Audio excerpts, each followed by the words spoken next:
आज बजट पेश होना है, दिल्ली की बीजेपी सरकार अपना बजट लेकर आ रही है, क्या कुछ उम्मीदें हैं? आज भारतीय जनता पार्टी की दिल्ली सरकार का पहला बजट पेश होना है, लेकिन ये बहुत चिंता का विषय है कि बजट से पहले इकोनॉमिक सर्वे ही पूरा नहीं हुआ। हमारे देश में आज़ादी के बाद से 1950 से ही इकोनॉमिक सर्वे बजट का आधार होता है। जो इकोनॉमिक सर्वे है वो सारे आंकड़े देता है अर्थव्यवस्था के, वो सारे आंकड़े देता है टैक्स कलेक्शन के, फिस्कल डेफिसिट के, फिस्कल सरप्लस के, कि पर कैपिटा इनकम कितनी है।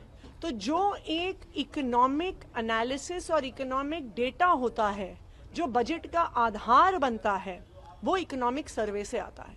तो ये एक बहुत बड़ा सवाल है कि बिना इकोनॉमिक सर्वे के आखिरकार बजट कैसे बना दिया।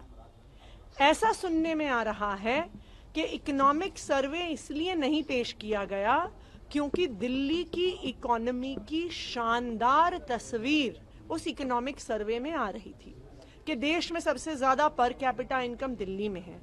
टैक्स कलेक्शन की बढ़ोतरी पिछले 10 साल में अगर सबसे ज्यादा देश में हुई है तो वो दिल्ली में हुई है।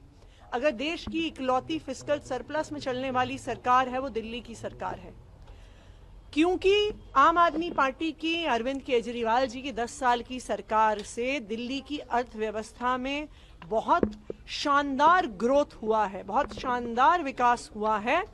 इस वजह से इकोनॉमिक सर्वे को सदन पटल पर पेश नहीं किया गया, ऐसा हमें सुनने में आया है। सत्ता पक्ष का कहना है कि 15 साल शीला दीक्षित गवर्नमेंट थी, 4 साल वहां भी इकोनॉमिक सर्वे के बिना ही बजट पेश किया गया था। तो ये क्या अच्छी बात है? क्या ये अच्छी बात है कि वो कह रहे हैं कि हमने बिना पढ़े लिखे सोचे समझे इकोनॉमिक आंकड़ों को देखे, दिल्ली की आर्थिक परिस्थिति को देखे, दिल्ली की अर्थव्यवस्था के, जो इंडस्ट्री के, जो व्यापारियों के, जो किसानों के, जो इकोनॉमिक इंडिकेटर्स हैं, उनको देखे बिना अगर हम अपना बजट बना रहे हैं तो मुझे ये ऐसा लग रहा है कि ये खुद ही कह रहे हैं कि हमारी कोई पढ़ी लिखी सरकार नहीं है, हम आंकड़े देखने में विश्वास नहीं करते, हम एनालिसिस में विश्वास नहीं करते, हम किस आधार पर बजट बना रहे हैं ये तो बिल्कुल ही साफ नहीं हो रहा अगर आपके पास आंकड़े ही नहीं है। मैम, आप लोग 2500 रुपए और गैस सिलेंडर जैसे स्कीम्स को लेकर सरकार पे प्रेशर बना रहे हैं। दूसरी तरफ से कहा जा रहा है कि चरणबद्ध तरीके से फेज वाइज मैनर में ही वेलफेयर स्कीम्स इम्प्लीमेंट होंगे, अभी एक झटके में इम्प्लीमेंटेशन नहीं होने वाला है। तो इसका मतलब है अगर भारतीय जनता पार्टी कह रही है कि फेज वाइज तरीके में इम्प्लीमेंट होंगे और एक झटके में नहीं होंगे, तो भारतीय जनता पार्टी ने ये मान लिया और घोषित कर दिया कि मोदी जी ने दिल्ली की महिलाओं को झूठ बोला था।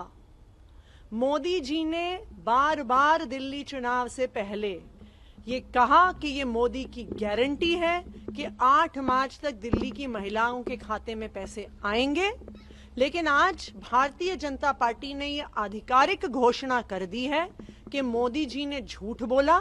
8 मार्च को पैसे ना तो आए, ना आने वाले कई सालों तक आने वाले हैं।